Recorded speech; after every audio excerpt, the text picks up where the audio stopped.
when you get there. Cool. So you may get a mission in town. Once you have that mission, you'll load up on guns and ammo, and then you'll head out in the wasteland. And we want the wasteland experience, the driving, to be really over the top and action filled. Then when you get to the place you're going to, we want it to feel like this. Nice.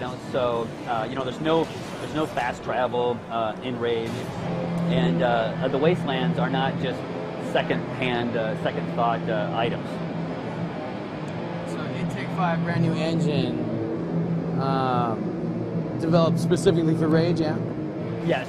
This is our new technology. It's a true cross-platform technology. It runs 60 hertz, and 60 hertz for us is very important, because if you want to have that intense feel that you are fluid graphics, that you're in the game, you really need to be running fast, and 60 hertz will get you that speed. Yeah. I wish sorry, I'm sure that folks at home are actually probably sending so many emails that it's just straight up breaking it.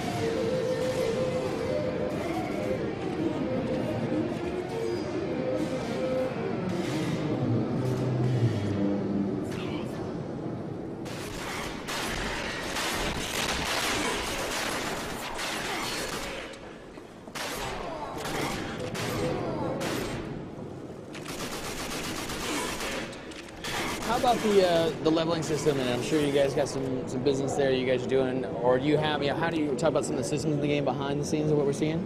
So in Rage, we don't have it's not a classic RPG where you're level 10, level 20 or something. Your progression in the game, do you want me to keep playing, or do you want me to? Please. Okay. Play. You're Yeah, don't stop playing no matter what. Okay, Even if you're gonna listen to the game. Your progression in the game really comes down to the weapons that you have, the items.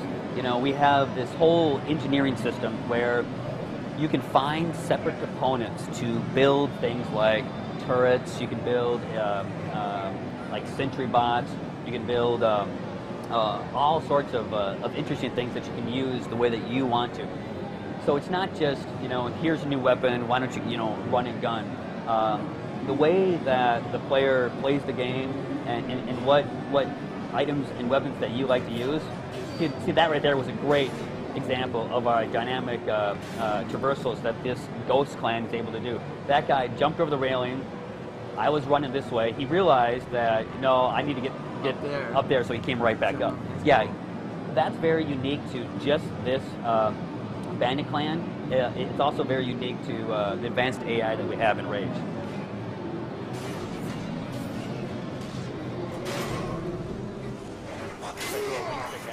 The wing stick is a great offhand weapon. We're able to throw that out. It's great when you're in a bind. It's an instant kill weapon, and it has a smart core for targeting bad guys. Let's talk about the controls for a second. Like, how are you throwing that out there? Are you aiming it real good, or is it tracking a little bit for you, or? Basically, if you have a bad guy in your sights, and you line up that wing stick, you'll hit him with that. We've tried to keep the controls as straightforward as possible. We basically use the Call of Duty controls. 20 million people learn where jump is, don't change the button. And we try to keep the action as intense as possible, because that's really where the fun is. So I'm going to go ahead and place a turret here behind me, and then I'll be able to engage these bandits down this long hallway. Now, Tim, tell me, is this a collective effort at id in terms of like the passion and desire of what this game's all about? Is this your own personal project that you've wanted to do for a while? What's the backstory on Rage? It definitely seems like there's so much unique to it that it seems like a passion or labor of love in some ways to somebody. Yes. Well, one of the great things about the team at id Software is that we are a small team, and everybody has input in the game. It's a very flat structure. So as you can see, there are games and there's movies that have inspired us. Of course, we're big fans of the Mad Max movies. We're also fans of some of the over-the-top driving games like Storm. But really, the greatest inspirations for us with Rage is our past games. What we did with Doom, what we did with Quake, what we did with Wolfenstein. And a lot of the guys at the company have been there so long that we just know how each other, how we think. So it really adds to a really great experience and great team. You just can't get that. It's like either that's there or it's not, and like you can clearly see, I think in the products that look this good that there's got to be some chemistry that happens behind the scenes to make some magic come together. Yes.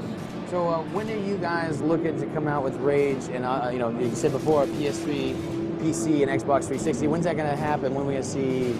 Well, we won't see Rage until next year. The game, as you can see, is running fast. It's looking good. But I know I have some help. One of the neat things about Rage is you as a character. You are part of this program that the government's initiated before the impact, where they buried all these people in these small kind of self-contained pods or arcs. So you have these things inside you called nanotrites, and nanotrites, help you survive. They'll regen you. They give you extra strength. But we also have a quick health system. That guy got tired of shooting at me from a distance, so he decided to run up and try to get in my face. And then, as players, if they like the auto regen, they can use that. If they like to use more like the health packs, the classic, health regen, the classic health mechanisms, they can use that. So, player choice is something that's very important to us at id. Oh yeah, I can imagine. It seems like it's all about. The neat thing is, like you were talking about a second ago, this game, drawing on influences from your past games. I could see. It's like you guys have some elements of Doom.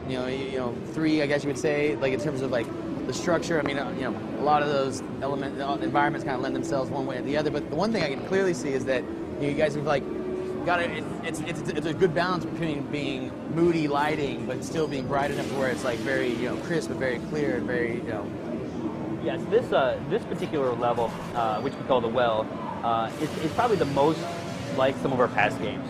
But we have areas, like the Dead City. That's huge, outdoor, downtown-looking area. We have an area called Mutant Bash TV, where it's this kind of fun house of mutants, and there's this crazy kind of TV producer that runs the show. So we really try to change up the environment and change up the gameplay.